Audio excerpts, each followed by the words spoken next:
जो food planet prize है 2025, it is one of the highest environmental award है। एक कंपनी है, स्वीडन की कंपनी है, उस कंपनी का नाम क्या है? नाइट्रोकैप्ट नाम है। नाइट्रोकैप्ट जो कंपनी है, इसको इनाम कितना मिला है? $2 मिलियन का इनाम मिला है। इसी कंपनी को फूड प्लानेट प्राइज 2025 मिला है। आपके जहन में क्वेश्चन आना चाहिए, क्यों मिला है? याद रखना, ये क्या करता है कि ग्रीन फर्टिलाइजर पर काम करता है। ग्रीन फर्टिलाइजर क्या है भाई? तुमको इतना पता होगा कि एटमॉस्फेयर में नाइट्रोजन तो बहुत ज्यादा है भाई। जैसे राइजोबियम बैक्टीरिया है, वो नाइट्रोजन को फिक्स कर रहा है, तो ये कह रहा है कि ऐसा हम क्यों नहीं करें कि जो एटमॉस्फेयर में नाइट्रोजन है, हमको प्लांट के ग्रोथ के लिए नाइट्रोजन की जरूरत है, उस नाइट्रोजन को हम लोग फिक्स कर दे। तो तुम बोलोगे सर वो तो राइजोबियम बैक्टीरिया करता होगा। देखो ये क्या करता है कि एक टेक्नोलॉजी बनाता है, उस टेक्नोलॉजी से जो एटमॉस्फेयर में नाइट्रोजन है, उस नाइट्रोजन को वो कैप्चर करता है। कैसे कैप्चर करता है? यहां पर एक प्लाज्मा मेम्ब्रेन बनाता है। उस प्लाज्मा मेम्ब्रेन को इलेक्ट्रिसिटी चाहिए, तो इलेक्ट्रिसिटी कैसा देता है? ग्रीन इलेक्ट्रिसिटी देता है। ग्रीन इलेक्ट्रिसिटी क्या होता है? सोलर ग्रीन इलेक्ट्रिसिटी है, हाइडल ग्रीन इलेक्ट्रिसिटी है। जो भी बिजली की जरूरत है वो green renewable source of energy से लेता है, विंड से लेता है, सोलर से लेता है। और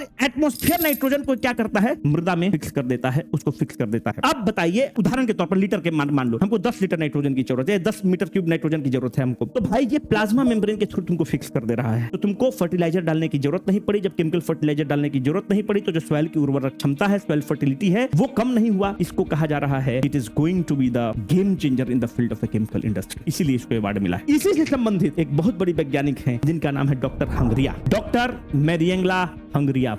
कहां की है? डॉक्टर हंगरिला ब्राजील की है। क्या है? बहुत बड़ी माइक्रोबायोलॉजिस्ट है। She is one of a signature, बहुत बड़ी माइक्रोबायोलॉजिस्ट है। ये क्या करती हैं? ये बायोलॉजिकल नाइट्रोजन फिक्सेशन पे काम करती हैं। इनको कौन सा पुरस्कार मिला है? 2025 का वर्ल्ड फूड प्राइज मिला है। ध्यान रखना, फूड प्लानेट प्राइज 2025 नाइट्रोकैप्ट को मिला है। वर्ल्ड फूड प्राइज 2025 डॉक्टर हंगरिया को मिला है, जो कि ब्राजील की बहुत बड़ी माइक्रोबायोलॉजिस्ट है। ये क्या करती हैं? कुछ हम माइक्रो ऑर्गेनिज्म आपको देते हैं, तो ये बहुत सारे माइक्रोब्स को बनाती हैं, और माइक्रोब्स को आप सॉइल में डाल दीजिए और वो नाइट्रोजन को डायरेक्टली फिक्स करेगा। Biological nitrogen fixation. जैसे नाइट्रोजन का फिक्सेशन हो गया, आपको फर्टिलाइजर की जरूरत नहीं है, केमिकल फर्टिलाइजर की जरूरत नहीं है मेरे दोस्त। तो बायोलॉजिकल नाइट्रोजन फिक्सेशन के लिए बहुत सारे सीड्स भी निकाली हैं, 50 से अधिक सीड्स पेटेंट करा चुकी हैं। वो सीड्स को अगर आप इस्तेमाल करेंगे तो आपको फर्टिलाइजर डालने की जरूरत नहीं, डायरेक्टली उसमें माइक्रोबियल ऑर्गेनिज्म है जो सीधे नाइट्रोजन को फिक्स कर देंगे, और आपको केमिकल फर्टिलाइजर की जरूरत कम पड़ेगी, या ना की जरूरत पड़ेगी, या बहुत कम जरूरत पड़ेगी। तो इन्वायरमेंट बहुत अच्छा रहेगा, मृदा का क्वालिटी बहुत अच्छा रहेगा। उसके लिए डॉक्टर हंगरिया को वर्ल्ड फूड प्राइज 2025 मिला। छाती पिट पिट के बता रहा है, दोनों बहुत इंपॉर्टेंट है, दोनों में से एक क्वेश्चन आएगा।